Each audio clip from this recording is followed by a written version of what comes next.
running for governor. But with respect to the Democrats in the legislature, I think what we really need here is we need a governor who's willing to go out and campaign for Republicans in legislative seats and even campaign for conservative, business-minded Democrats around the state. We haven't had that for a while, and I'm prepared to do that.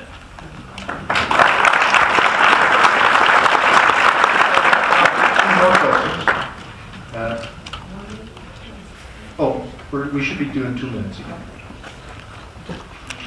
Mr. Attorney, you're first again, then Mr. Domenici, Ms. Arnold-Jones, and Mr. Wade. This is a fairly specific question. What do you plan to do about the unfunded pension and benefit liability? So our unfunded pension and benefit liability, if anyone wants to take a guess, over the long term is now unfunded to the tune of $22 billion. $22 billion.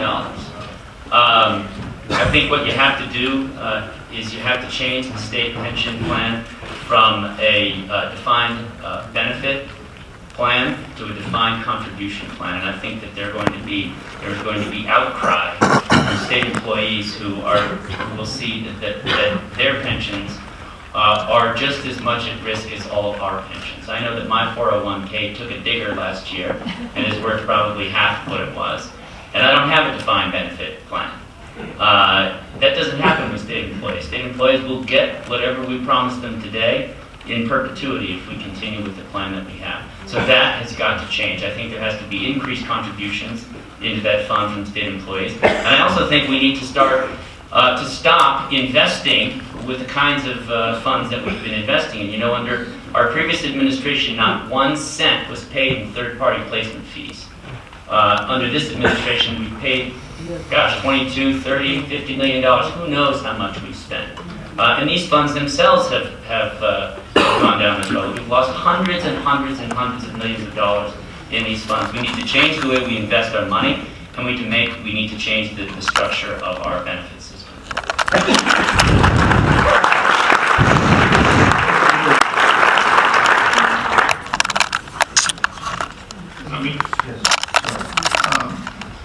I would agree with some of the things Doug said.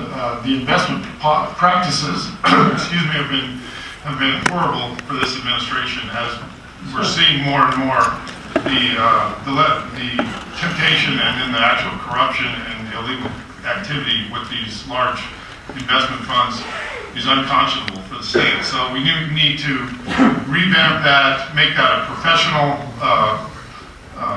process and use professionals to do that, not political appointees, and we need to get the fee structure out of that. But that really won't solve the majority of the problem. The problem is the unfunded nature of this.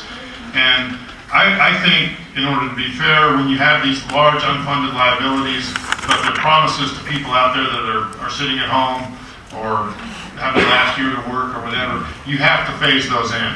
I've seen too many arbitrary actions by the state against businesses where they don't phase things in, and all of a sudden business has a whole new regime to deal with. And I don't want to treat our employees the same way. And I think a lot of those situations can be much better served by prospectively dealing with them and spending the time to phase those changes in so people know what's coming and people have time to prepare for them. So I would propose we have to get that on the agenda. We have to start phasing it in quickly.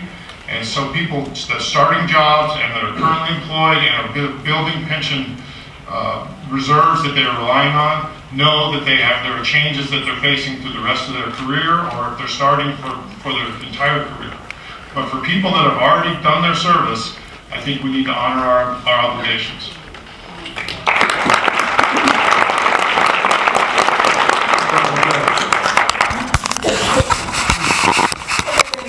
If you're getting a military retirement, raise your hands. You know, I have to agree with Pete Domenici that we've made a promise in our pensions, and you have to honor that promise.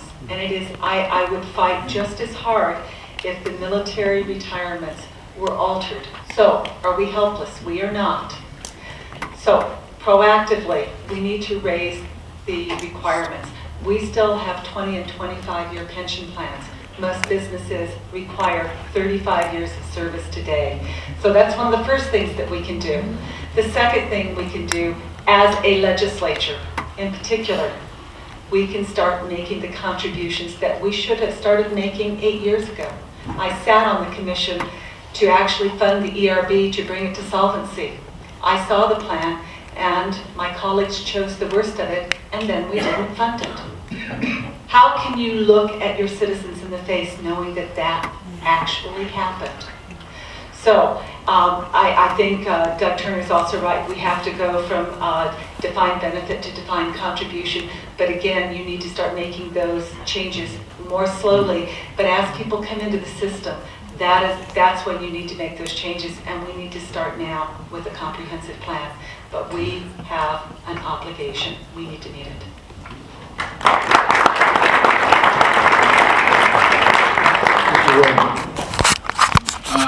This problem for the state of New Mexico is just as severe as Social Security is for us nationally. And the magnitude of the unfunded liability is staggering. I don't think there's any question that we're going to be compelled by legal precedent that people who are in the program today are going to be grandfathered, so to speak. In other words, if they entered the program, they're going to be entitled to the retirements based upon the retirement program as it is today. Therefore, we're going to have to pay our way out of that liability, but there's no question that we have to make necessary changes, such as are outlined. There's only so many, and the ones that have been discussed all up here already are valid, they're good, defined contribution versus defined benefit. Transparency and competency in investment investment management. Everybody that's been seems to have been involved in the current investment of our funds seems to skip town and go to France and taking our money with them. So clearly we've got to do some due diligence there.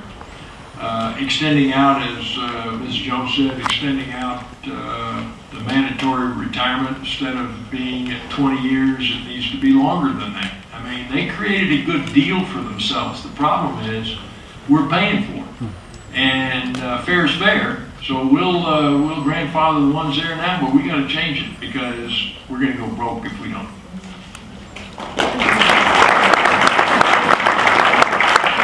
Nobody's used that speaking out of turn, so. I'd just like to point out, New Mexico has one of the most generous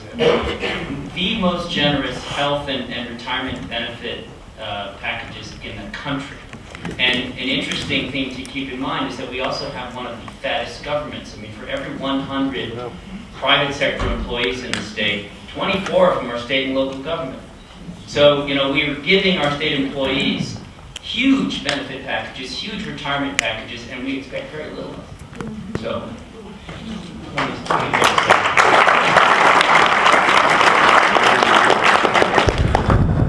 all right, this next question will go to Mrs. Arnold-Jones, Mr. Turner, Mr. Wade, and Mr. Domenici.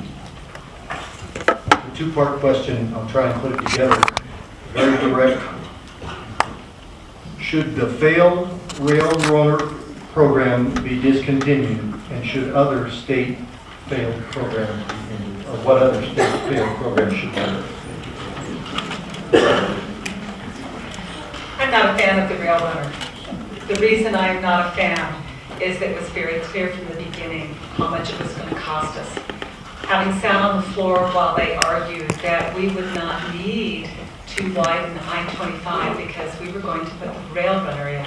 By the way, have you all seen that construction? I just thought I'd check on that. And so we were supposed to be spending slightly under $400 million. We're close to $1 billion. And the contract, the governor and the AG needs to pay attention to the contract. It is bleeding us dry.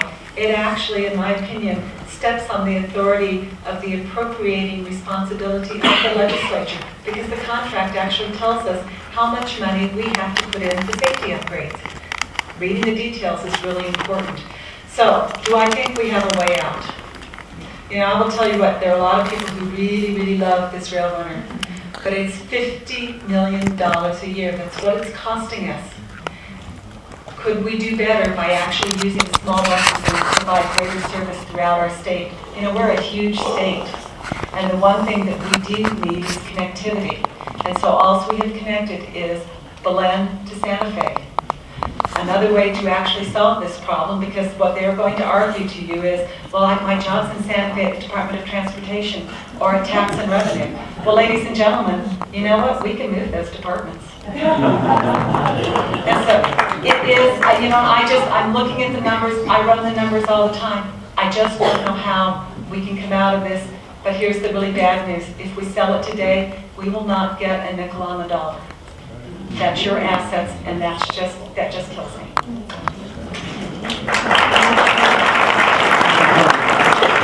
I actually think it would be more cost effective to put people in cabs. And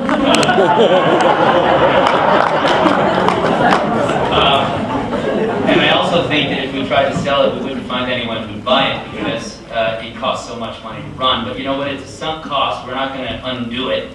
What we can do is put to bed any discussion of extending it to Las Cruces, and there are those conversations. We can put to bed any discussion of extending it to Taos.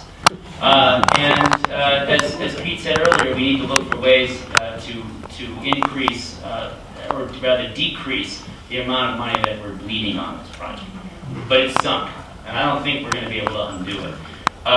Just as a note, I don't know of a public transportation in the world that actually makes money, system in the world that makes money. So if we can just make this one lose less money, it might be a little more palatable. We've got the spaceport.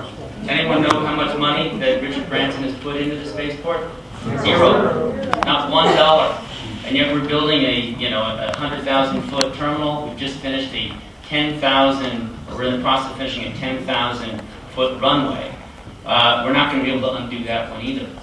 So my hope is for things like the spaceport that we can make some money with commercial applications, satellite launches, things like that, but that's going to take a long time. I mean, the bottom line is this administration has robbed every possible fund it could find. And it recently robbed an Environment Department fund, put another $11 million into the rail runner. We need an administration that's prepared to cut everything that we possibly can. But again, these things are sunk costs, and we're not going to be able to undo it. It probably cost us more to dig up the spaceport than it cost us to put it in.